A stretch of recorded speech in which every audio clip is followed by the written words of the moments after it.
Paano malalaman kung legit ang travel agent or ang travel agency? Hello mga ka-travel, it's me Jean again and welcome aboard to my YouTube channel, Jean's Travel. Kung isa ka sa naghahanap ng legit na travel agent or travel agency, ang video na ito ay para sa'yo. Paano nga ba malalaman kung legit ang travel agency o ang travel agent? Yan ang pag-uusapan natin sa video na ito. Pero bago yan, please hit that subscribe button at i-on mo na rin ang notification bell button para like na updated sa aking mga susunod na mga videos na katulad nito. Para malaman kung legit ang travel agency or travel agent, number 1, check Facebook profile. Tingnan nyo ng mabuti yung profile picture niya, kung siya ba ang nakalagay sa picture.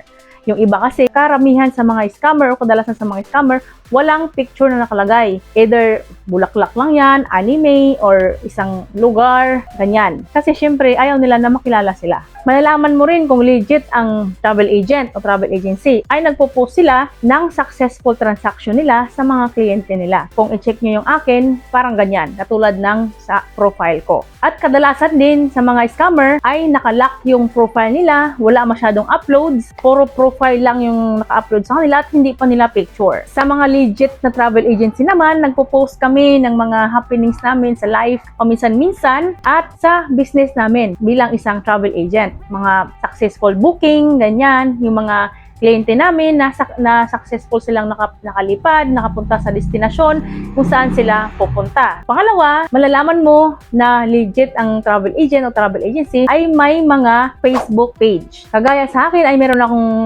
business Facebook page na Jean's Travel and Tours by SAT.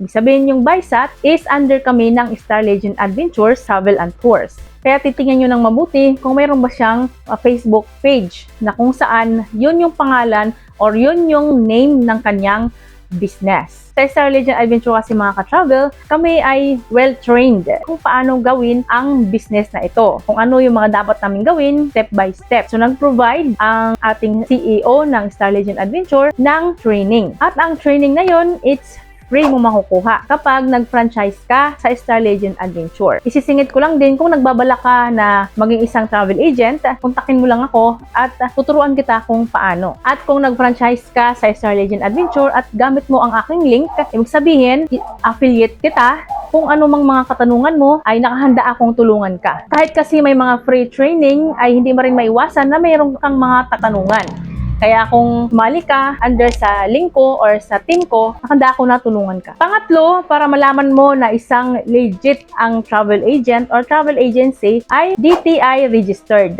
Ang aming kumpanya, Star Legend Adventure Travels and Tours, ay DTI registered. Ayan, makikita nyo na DTI registered kami at marami ng mga award. Kaya naman ako, laking pasasalamat ko talaga sa Star Legend Adventure dahil hanggang ngayon, ito pa rin ang aking business na ginagawa at malaking tulong sa akin ito guys bilang isang full-time mom. So far naman sa mga kliyente ko, since sa 5 years ko na isang travel agent dito sa Star Legend Adventure, ay sa dami ko ng mga kliyente, isa pa lang naman ang nagtanong sa akin kung legit ba, naka-registered ba sa DTI, ganyan, ganyan, dami niyang tanong at sinagot ko naman siya ng tama. Ngayon, hindi pa rin siya nagpabook sa akin. Pero okay lang yun guys, kasi lahat naman tayo malaya tayong pumili kung saan tayo magpapabook. Pero ingat lang din kayo para hindi kayo ma-scam. Pangatlo, para malalaman mo kung legit ba ang travel agency o travel agent ay merong physical store. Ibig sabihin, merong main office. So, yung main office namin ay sa Tacloban. Doon yung aming main office. Kami, mga sub-agent, ay online transaction lang ang ginagawa namin. Kapag tinanong nyo yung travel agent o travel agency kung saan ba yung office nila, kung wala silang maibigay, magduda ka na. Panglima, para malaman mo na legit ang travel agent o travel agency, nakikipag-video call. Kapag pumapayag sila na makipag-video call sa inyo or tumawag sa inyo, ibig sabihin legit sila na agent or agency. Ngayon, titingnan mo pa din kung magkamukha ba siya sa personal at yung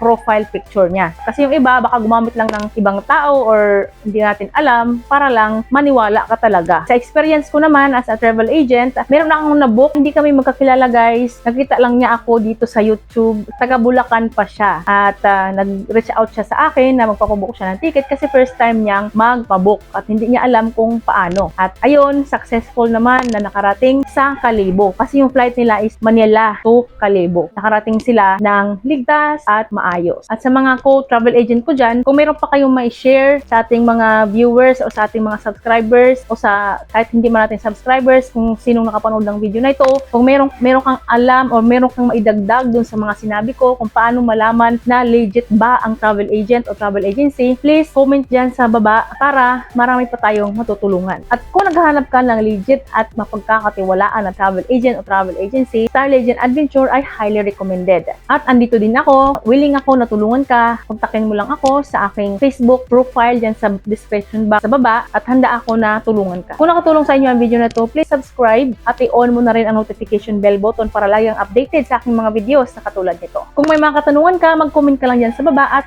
ating sasagutin yan. Thank you so much for watching mga ka-travel. Lagi magdasal. God bless everyone. Bye.